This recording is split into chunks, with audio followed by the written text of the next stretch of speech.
নমস্কার, দেখছেন কলকাতা টিভি, সঙ্গে রয়েছে আমি শয়নালী। শুরু করছি সংবাদ সারাদিন। প্রায় এক মাস পর পুলিশের জালে কৈলাস মিশ্র। বিহারের মধুবনী থেকে গ্রেপ্তার হাওড়ার তৃণমূল নেতা। প্রায় এক মাস পর পুলিশের জালে এবার কৈলাস মিশ্র। বিহারের মধুবনী থেকে গ্রেপ্তার হাওড়ার তৃণমূল নেতা। হাওড়ার সিটি পুলিশের গোয়েন্দাদের অভিযানে সাফল্য। ভোটের ফল প্রকাশের পর থেকেই পলাতক ছিলেন কৈলাস। তোলাবাজি, মারধর সহ একাধিক অভিযোগে মামলা ছিল তার বিরুদ্ধে। আমরা দেখেছি এবারের নির্বাচনে 2026-এর বিধানসভা নির্বাচনের ক্ষেত্রে বালি কেন্দ্র থেকে প্রার্থী করা হয়েছিল কৈলাস মিশ্রকে। প্রায় এক মাস পর পুলিশের জালে অবশেষে কৈলাস মিশ্র। তোলাবাজি সহ একাধিক অভিযোগ রয়েছে কৈলাস মিশ্রের বিরুদ্ধে। কথা বলবো আমরা এই বিষয়ে। আমাদের সঙ্গে এই মুহূর্তে ফোন লাইনে রয়েছেন প্রতিনিধি জগন্নাথ সামন্ত।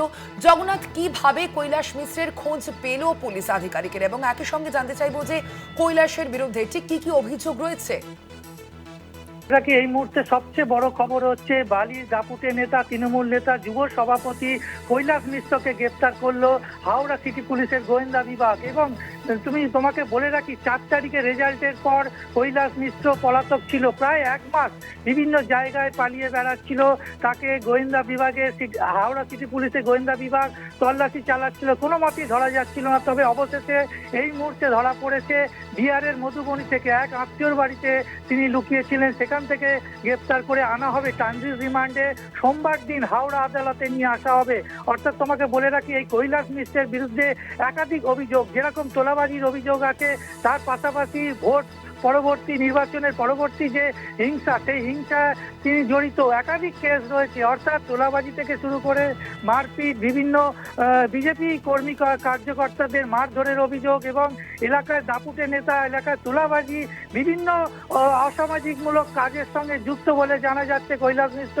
তুমি জানো, দাপুটে নেতা ছিল এখানে নির্বাচনে, অর্থাৎ তৃণমূল কংগ্রেসের নির্বাচনে তার প্রার্থী হিসেবে নামও এসেছিল। তিনি পরাজয় হয়েছিল সঞ্জয় সিং এর কাছে। কিন্তু অবশেষে কৈলাস মিশ্রকে এক মাস পরে হাওড়া সিটি পুলিশের গোয়েন্দা বিভাগ গ্রেপ্তার করেছে। তাকে ট্রানজিট রিমান্ডে নিয়ে আসা হবে বিহারের মধুবনী থেকে। শুধু তাই নয়, গতকালকে কৈলাস মিশ্রের যে পার্টি অফিস, অর্থাৎ যেখানে বাড়িতে থাকে বহুতল বিল্ডিং, তার নিচে লক্ষ কোটি কোটি টাকার জাল ওষুধ ধরা পড়েছে। সেগুলো সিজ করে নিয়ে যাওয়া হয়েছে। তার বিরুদ্ধে একাধিক অভিযোগ। এই কারণে বারবার বলছি যে হিংসা, ভোট পরবর্তী হিংসা এবং বিরোধীদের মারধর করা শুধু নয়, তোলাবাজি। ওই এলাকায় একবারে দাপুটের সঙ্গে সেই নেতা ছিলেন, একবার তাকে এলাকার মানুষজন ভয় পেত, তার বিরুদ্ধে কিছু বলতে ভয় পেত।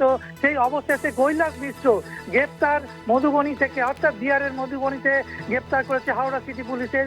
এক বড় খবর বলা যেতে পারে যে এক মাস পরে কৈলাস মিশ্রকে বিজেপি কার্যকর্তা থেকে শুরু করে সবাই যারা অপেক্ষায় ছিল যে এই দাপুটে নেতা, অর্থাৎ যেভাবে হিংসা ছড়ানো এবং বাহুবলী বলা হতো কৈলাস মিশ্রকে, ওই এলাকায় বিভিন্ন যে লোক আছে, অর্থাৎ কারখানা থেকে শুরু করে বিভিন্ন জায়গা থেকে তোলাবাজি এবং ভোটে নির্বাচনে একা হাতে তিনি যেভাবে ভোট নির্বাচন করতেন, অর্থাৎ সন্ত্রাস করে, সেই বিষয়টা উঠে আসছে। অর্থাৎ অবশেষে বড় ব্রেকিং যে কৈলাস মিশ্র, অর্থাৎ দাপুটে নেতা, তৃণমূল নেতা, যুব সভাপতি গ্রেপ্তার হয়েছে।